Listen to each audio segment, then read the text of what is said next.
l'avais Tu m'entends? entendu. Voilà. Coucou, Bonsoir, bonsoir. coucou Asma. Salut, je sais pas si on m'entend bien. On t'entend hyper bien. Super, son de gauche, ça va. Comment tu vas?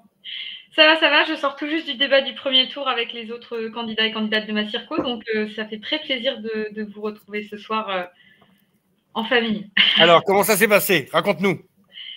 On va dire que le nouveau Front populaire porte les mots de la majorité présidentielle, c'est-à-dire qu'on est responsable de tout ce qui s'est passé, on serait presque responsable de la dissolution. On a un député sortant qui est donc de la majorité présidentielle qui parle d'un parlement fort, donc moi je me suis pas tardée pour dire que moi aussi, et que le parlement il sera seulement fort si on met pas des barrières avec des 49.3 constants et que l'exécutif s'y mise pas. Donc, c'est un peu une balle dans son propre camp. Mais non, il y a eu énormément de gens, notamment de une gauche plus modérée, qui nous ont envoyé des messages de soutien. Et voilà, la dernière fois, ça s'est joué à 5% de participation, donc on joue vraiment là-dessus. Et nous, dans une circonscription des Français de l'étranger, donc on a un électorat qui est quand même à moitié binational, qui maîtrisent pas forcément le français en langue première. Donc, l'idée, c'est aussi d'aller les chercher et d'avoir un vocabulaire simple, clair et précis. Et heureusement qu'on a le programme du NFP pour ça, parce qu'il est parfait. Cool. Moi, j'ai une question que je me pose depuis cet après-midi.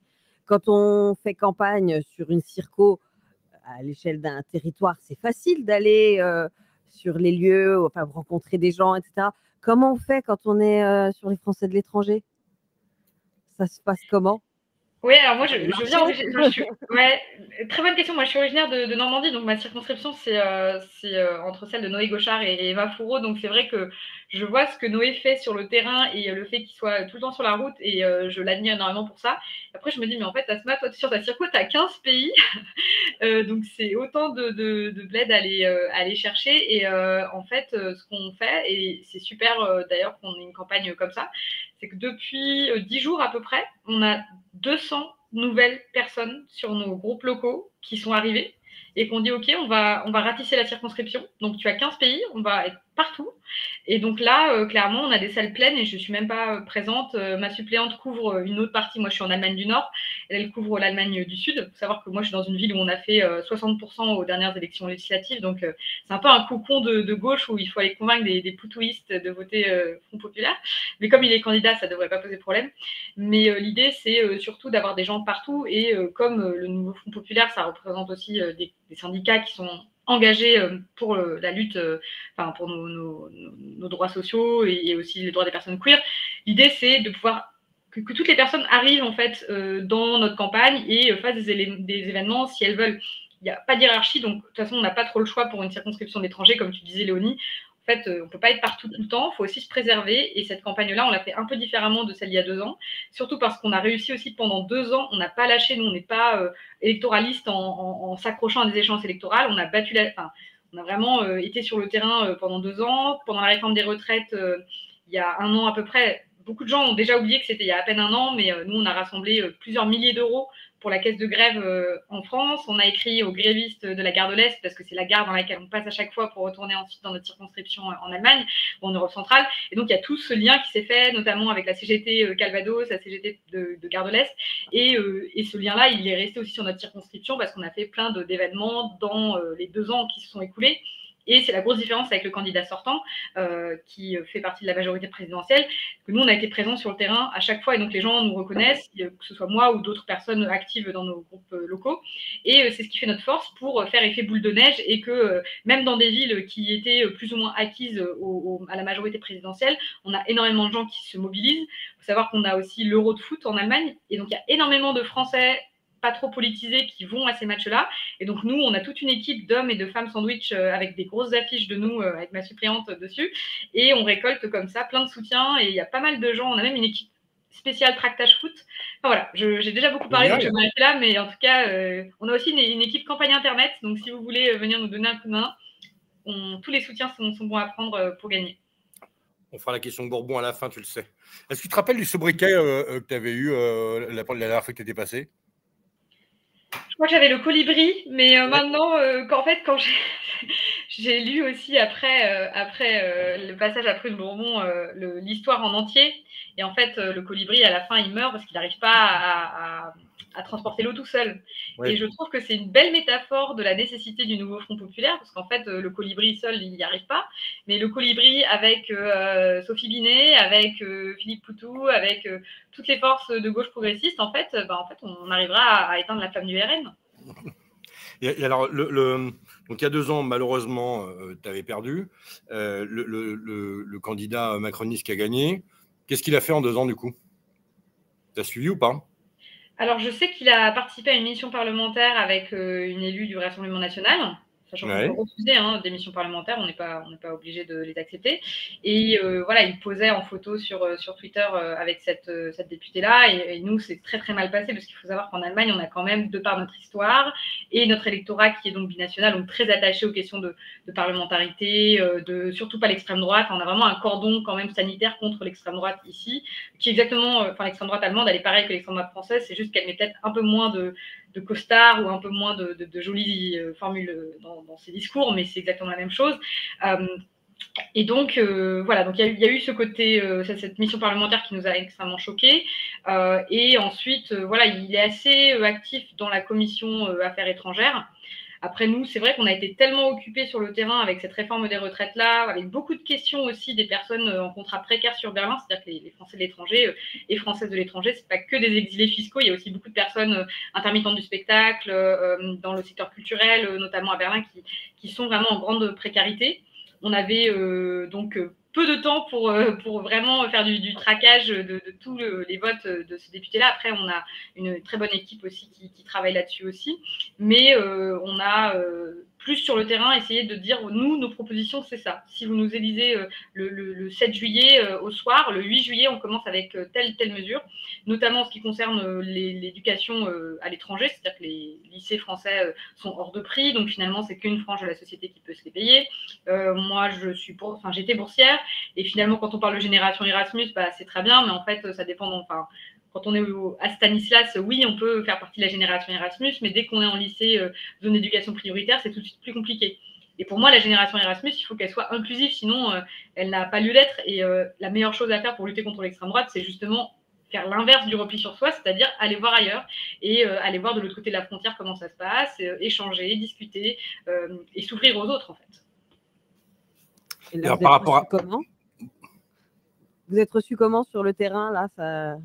Vous êtes bien accueillis ou c'est vraiment une folie. On a organisé des grandes, donc une université d'automne NUPES. L'année dernière, on avait Aurélien Lecoq, Emma Fourreau qui était là, une délégation génération avec quasiment tous les députés génération qui étaient là, donc Benjamin Lucas, Arash Saïdi bien sûr, et plusieurs sénateurs et sénatrices des Français de l'étranger.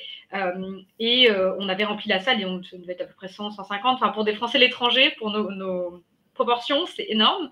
Et en fait, on a eu le même nombre de personnes lors de mon lancement de campagne il y a une semaine et on avait mis l'info quelques heures plus tôt dans les groupes de Berlin. Et en fait, oui, une centaine de personnes au lancement de campagne. Et là, depuis que la campagne a commencé, on voit vraiment une grosse différence dans la dynamique en fait des choses. Que ce soit des personnes qui étaient non politisées, donc qui viennent de s'intéresser parce qu'ils disent « Ah, mais en France, il y a le risque de l'extrême droite. » Alors nous, heureusement, entre guillemets, sur notre circonscription, on est plus à 6-7% de RN, donc le risque du RN est moindre. Mais en fait, c'est dans cette dynamique-globale-là que les gens s'organisent pour faire des procurations. Nous, on a divisé, on a plein de référents de procuration dans différentes zones géographiques de notre circonscription. Et ces gens-là qui vont être vraiment motivés pour donner leur procuration, ce sont des gens qui vont en grande majorité voter pour le nouveau Front populaire, déjà parce qu'il y a cette peur aussi au national que l'extrême droite arrive au pouvoir. Et donc, ce sont moins des gens qui vont voter pour la majorité présidentielle parce que c'est un électorat qui est moins militant. Donc, les gens qui vont poser leur procuration, elles vont plus être dans l'action. Voilà, il y a un électrochoc aussi qui se fait, notamment au niveau de la jeunesse. Voilà, je crois que j'ai déjà bien répondu à la question. Par rapport à la précédente campagne, qu'est-ce que tu as changé dans ton mode de fonctionnement là? Qu'est-ce que tu fais mieux qu'avant? Du coup, parce que tu as forcément eu l'expérience des 2 ans et qu'en plus, Aspin est une machine de guerre, vraiment. Donc, qu'est-ce que tu as corrigé, rééquilibré et quel bon conseil, du coup, tu pourrais donner aux autres candidats qui vont te regarder? Alors déjà, une grosse valeur ajoutée, c'est d'avoir été présent et présente au-delà des échéances électorales.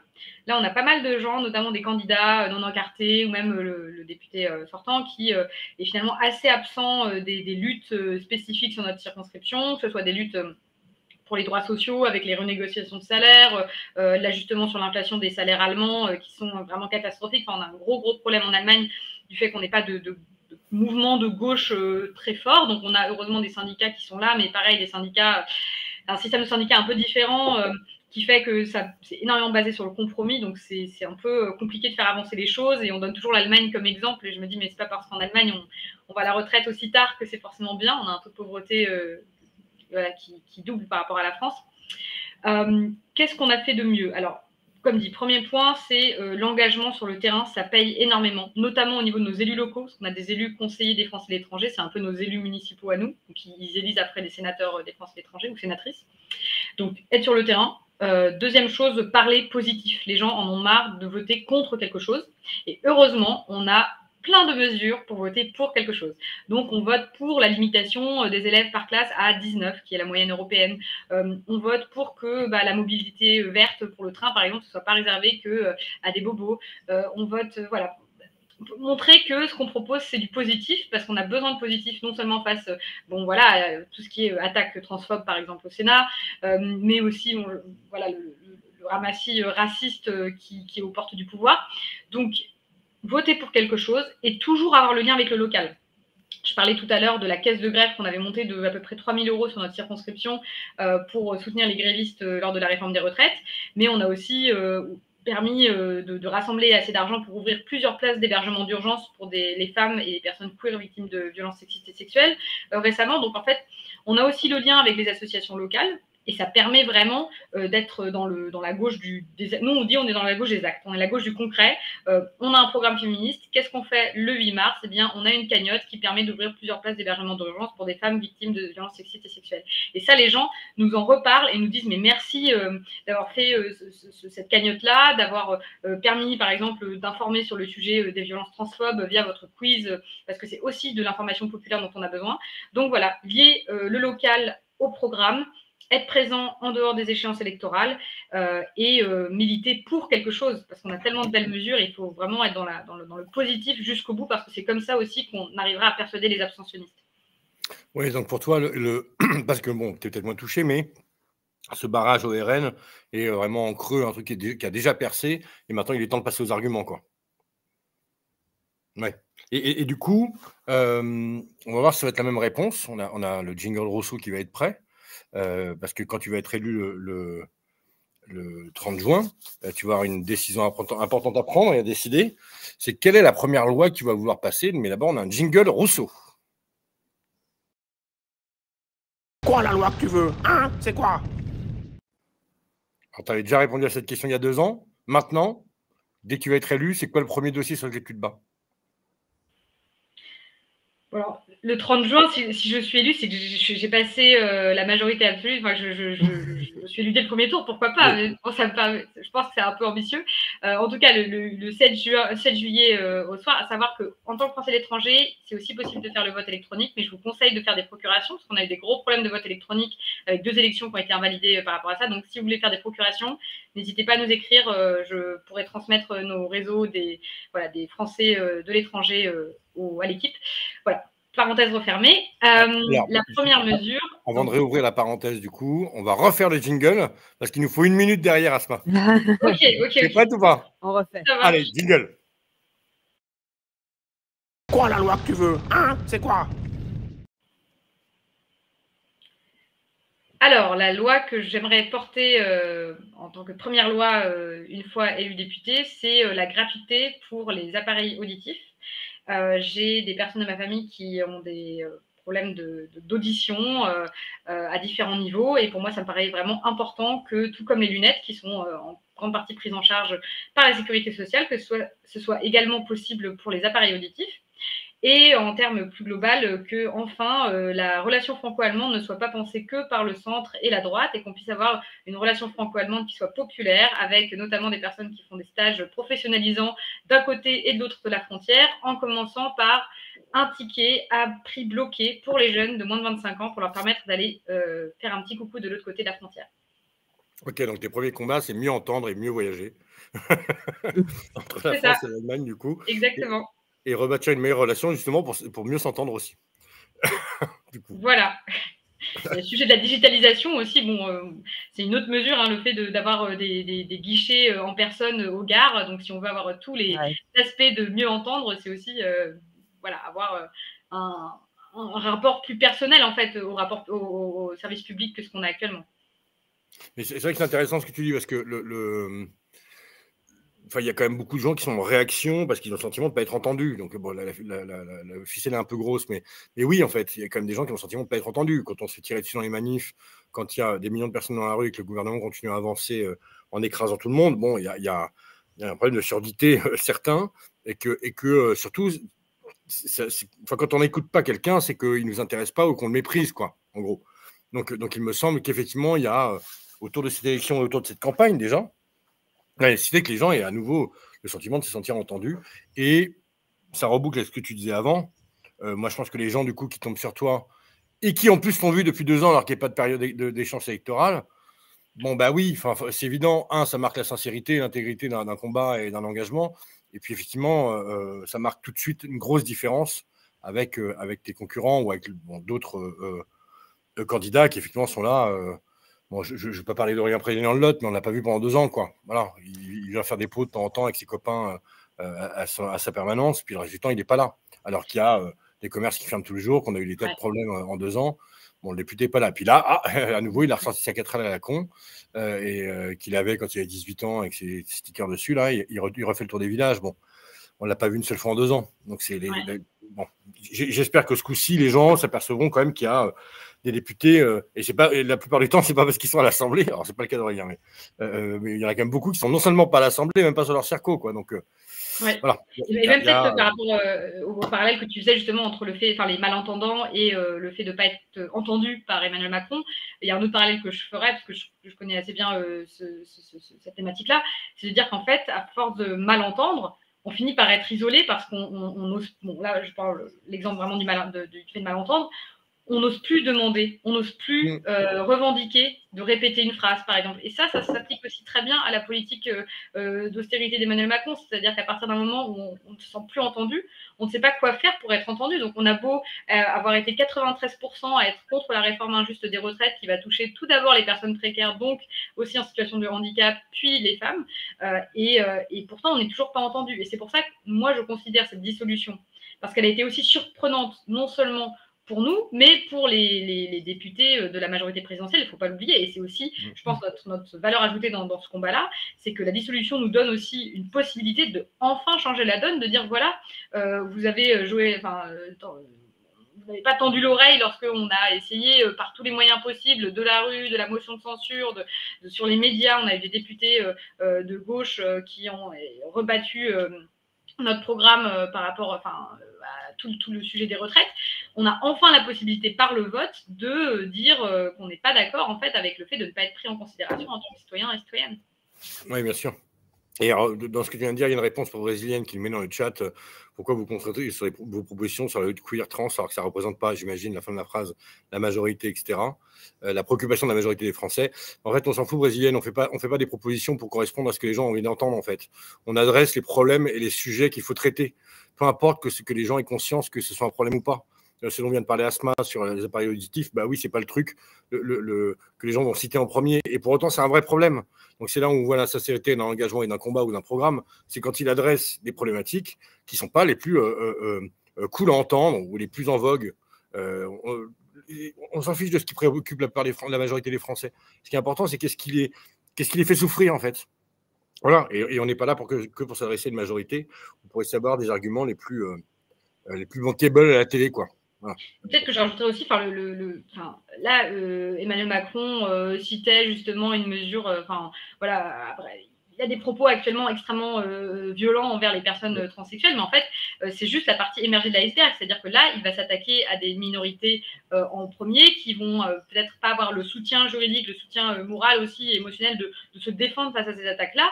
Mais en fait, on est les premières, les suivantes sur la liste. C'est ça qui est aussi important de considérer. C'est-à-dire que, par exemple, toutes les politiques qui sont faites vis-à-vis des personnes de confession musulmane actuellement, l'étape d'après, ce sera l'antisémitisme. En fait, c'est exactement ce qui s'est passé aussi dans les années 30 en Allemagne. C'est qu'on n'a pas commencé tout de suite avec toutes les mesures fascistes, antisémites. Ça a été petit à petit les opposants politiques, puis les personnes queer, puis ensuite. Donc en fait, ça a complètement fracturé aussi la société parce qu'une certaine partie de la société s'est dit mais moi ça ne me touche pas et donc je ne fais rien.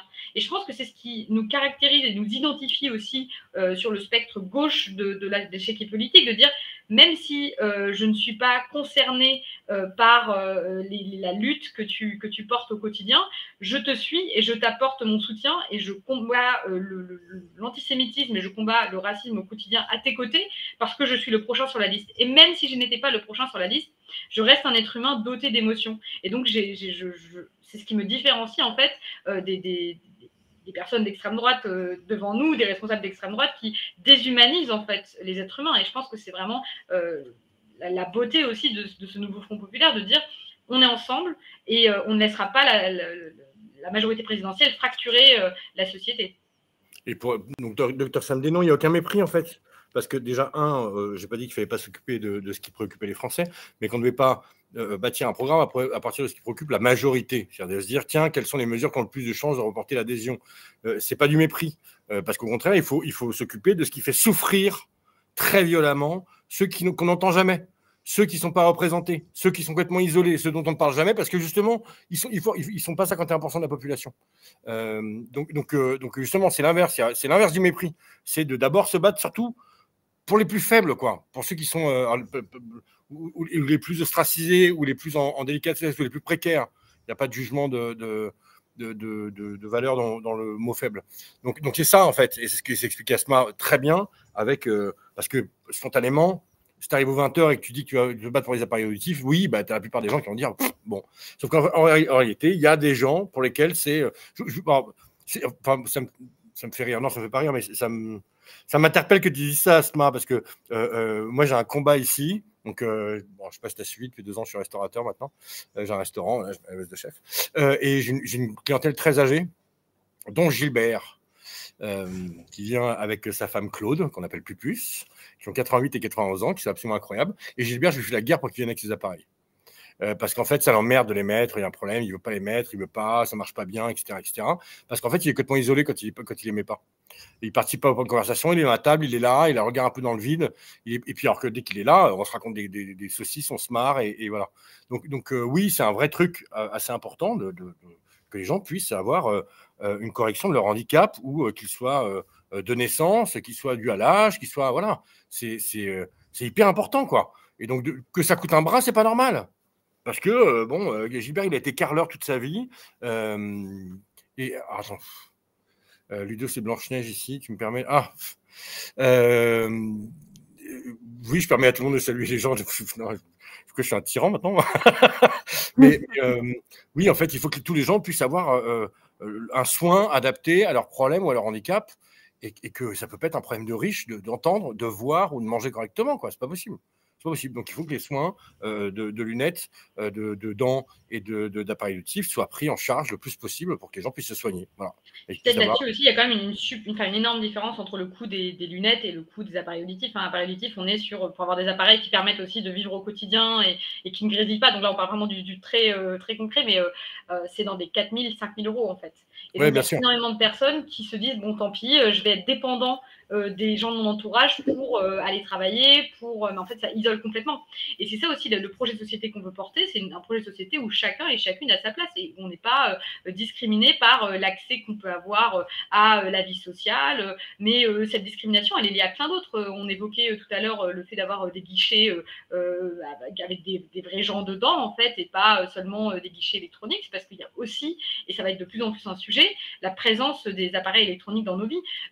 Nous, en tant que Français de l'étranger, ça a simplifié énormément de choses. Je parlais du vote électronique tout à l'heure, mais plus concrètement en France, c'est aussi une manière pour le gouvernement actuel de dire bon bah voilà, on supprime, on fait des grosses coupes dans les services publics parce que de toute façon vous appelez n'importe quelle administration, vous attendez déjà 10-15 minutes avant d'être devant une vraie personne en fait, et vous êtes complètement pris en fait en étau entre différentes voies robotisées. Et l'idée ici, c'est pas de dire oui, il faut une voie humaine. Non, il faut vraiment aussi avoir une présence humaine dans les gares, une présence humaine dans les banques, une présence humaine, enfin, dans tout le service minimum en fait public. Donc c'est extrêmement important. Sinon, les gens se sentent isolés, et c'est ça aussi qui est ressorti. J'ai vu qu'il y avait un documentaire Arte justement sur les jeunes qui votaient le Rassemblement national, qui disait mais moi je suis à la campagne, j'ai aucun service public, et pourtant je paye autant d'impôts que quelqu'un qui serait dans une grande ville. Et je pense que c'est vraiment là un sujet qui est super important aussi pour combattre l'extrême droite dans les campagnes et dans les zones périurbaines, c'est de dire vous avez le droit, et l'État a le devoir en fait de vous rendre accessibles les services de première nécessité. C'est quand même incroyable que dans 13 départements français, il n'y ait pas de maternité, il n'y ait aucun hôpital. Et je ne parle même pas des départements d'outre-mer où c'est absolument catastrophique. Voilà. Mais tu sais que c'était déjà sa présidente campagne, moi, c'était un de mes chevaux de bataille sur la part qui est reversée aux collectivités par habitant. Elle est 2 fois moins importante en ruralité. Bon, c'est délirant, alors que c'est là où il y a le plus besoin de services. J'avais notamment interrogé le candidat Pradi là-dessus, moi, dans le Lot. Il s'était dit, ah oui, c'est important, il faut. Bon, et ça n'a toujours pas mis à l'agenda. Alors ça, c'est un problème central, majeur. Tu as complètement raison de le soulever, Asma, c'est qu'aujourd'hui, les collectivités reçoivent de la part de l'État une reversion 2 fois moindre. Ce qu'on appelle la dotation, 2 fois moins par habitant en ruralité qu'en ville. Bon, c'est absolument délirant. Et oui, les services publics, c'est absolument vital. Et l'axe de la droite élargie, que ça part de la Macronie, des centristes, etc., c'est de détruire ces services publics et de les privatiser. Bon, on sait ce que ça donne. Hein. Ça a été fait dans l'histoire à de nombreuses reprises. Tout marche moins bien. La France n'a jamais été aussi innovante que quand France Télécom était nationalisée, voilà, on a inventé des trucs, on avait posé des brevets, c'est complètement fou. Aujourd'hui, tous ces réseaux servent à des entreprises privées qui ne les payent même pas. Bon, attendez. Oui, et puis tout dématérialiser, enfin, ça exclut vraiment une partie de la société, parce qu'il y a l'électronisme, on ne mesure pas à quel point ça peut toucher. Moi, je travaille pour une collectivité et je le vis au quotidien. On a des gens qui sont démunis, qui restent démunis face à un service public où on les renvoie d'un ordinateur à un autre, et ils sont perdus, quoi. Ils sont mis sur le bas-côté, et puis débrouille-toi. Et quand on bosse dans le service public, ça fait mal, quoi. C'est pas pour ça qu'on y travaille. Alors, je réagis, ils arrivent, pardon, sur le chat. Du coup, je comprends pas trop ce que tu souhaites. Parce que tu me parles autrement. Je ne veux pas t'avoir mal parlé. Tu voulais juste avoir accès directement. Mais bon, c'est réservé à quelques-uns seulement, visiblement. C'est quoi? Tu voulais te connecter dans l'émission?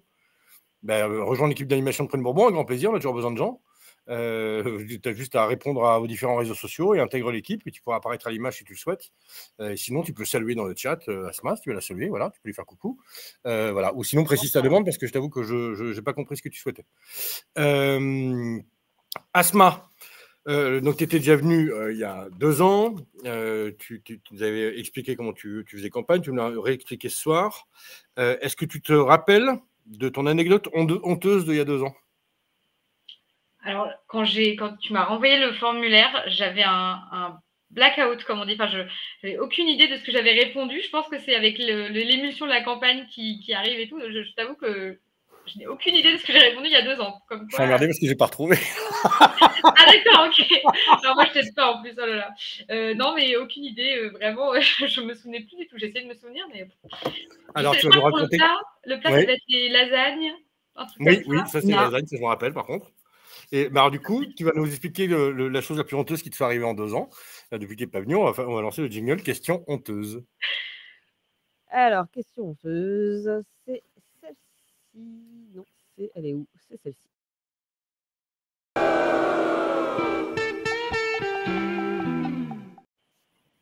Alors, Asma, qu'est-ce qui t'est arrivé depuis 2 ans que tu ne veux surtout pas que les gens apprennent? C'est pour ça que j'avais du mal à répondre aussi dans le formulaire, parce que faut faire attention qui regarde ce soir. Non, honnêtement, oui, en fait, il y a des choses qui me sont arrivées dans la campagne qui sont vraiment juste bêtes, en fait. C'est par exemple c'est vraiment pas très honteux, mais ce que j'ai pour ce soir. En tout cas, on verra. Je te réécrirai si je trouve un truc plus intéressant. Mais avoir commandé des billets de train dans le mauvais sens et m'être énervée contre la personne qui a commandé ces billets de train, puis me rendre compte que c'est moi en fait qui ai commandé les billets. Donc voilà, mais c'est pas très voilà, c'est juste bête de la fatigue. Mais c'était même pas pendant la campagne, c'était un peu avant. Voilà, ça n'est pas rentré dans les frais de campagne, tout va bien. Bon. Alors, à l'extérieur 7, on me demandait s'il y avait des événements de campagne prévus là, à Francfort. Donc oui, il y a du tractage déjà sur les stades de foot, tu nous l'as expliqué. Voilà. Est-ce qu'il y a d'autres choses à venir sur lesquelles ils pourraient se joindre? Alors, Francfort, écoute, on a un groupe d'action sur Action Populaire, donc il peut rejoindre le groupe d'action. Et c'est à partir de là que notre équipe de campagne récupère les contacts et met en lien les gens. Donc, on a ça. On a donc tractage. On a aussi toute une équipe qui fait de la campagne Internet, parce que c'est super important. Léonie l'évoquait, hein, on a une circonscription de 15 pays. Donc, l'idée, c'est de pouvoir aussi d'aller chercher tous les abstentionnistes. On a eu 70% d'abstention la dernière fois. Et voilà, ça s'est joué à 5% pour arriver à l'Assemblée nationale. Donc, c'est pour ça qu'on mise vraiment sur les personnes qui ne savent pas qu'il y a une élection. Donc, campagne Internet pour partager, liker et retweeter. On a la fête de la musique populaire demain soir à Berlin avec un DJ set et plein de choses. On va parler de culture et de l'importance d'avoir un gouvernement ambitieux en termes culturels et d'accès à la lecture, au cinéma et aux arts. On a un débat du deuxième tour, pardon, qui va être prévu le 1er juillet. Et puis, plein de groupes locaux qui s'organisent. Je ne vais pas faire la liste de tout ce qui se passe, mais en gros, il se passe à peu près 2-3 choses par jour chez nous dans notre circonscription. Il y a quelques jours, il y a eu 4 groupes de tractage à Berlin dans différents quartiers. Et je sais qu'il y a quelques-uns des militants qui nous regardent ce soir, donc je les salue aussi. Donc voilà, l'idée, c'est d'aller chercher tout le monde. Et si vous êtes dans des circonscriptions frontalières, allez aider au maximum vos candidats et candidates locales et locaux. Et voilà, si la personne n'y arrive pas après le premier tour, n'hésitez pas à nous rejoindre pour boiter, pour faire des tractages le long de la frontière. On a vraiment besoin de tout le monde et c'est vrai que la dernière fois, ça avait très très bien marché. On avait eu des très bons scores sur la zone transfrontalière grâce à toutes les petites mains françaises de métropole qui nous ont aidés. Donc voilà, toutes les idées sont bonnes à prendre. Il n'y a pas d'hiérarchie chez nous, il y a juste du militantisme et du terrain. Voilà. Très bien. Alors, il te reste encore quand même une campagne à mener, mais donc tu as appelé, mais est-ce que tu as un besoin un peu spécifique auquel on pourrait répondre si on garde le principe de Prune Bourbon d'être un centre de service? Et donc, on va poser la question du coup, qui est la question Bourbon. Il y a un jingle du coup. La question Bourbon.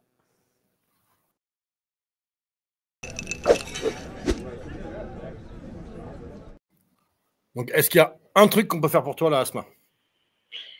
Relayer nos réseaux sociaux, c'est la plus grande force qu'on peut avoir. Relayer nos réseaux sociaux et puis à partir du premier tour, donc réveiller toutes les coopérations possibles au niveau transfrontalier.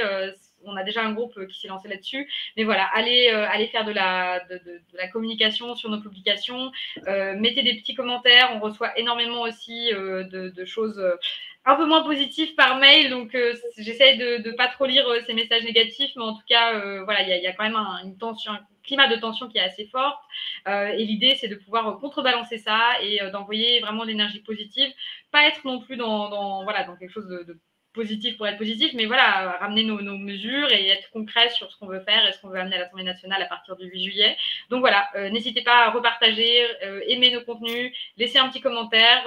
Notre équipe lit normalement tout et ils font un travail énorme de communication, donc n'hésitez vraiment pas. Et si vous voulez venir dans nos équipes de communication pour relayer nos réseaux, pour nous donner des conseils aussi de comment encore mieux lutter contre l'abstention par les réseaux sociaux, n'hésitez vraiment pas. Je pense que cette fois, on peut vraiment y arriver. Donc, on y croit et on va gagner.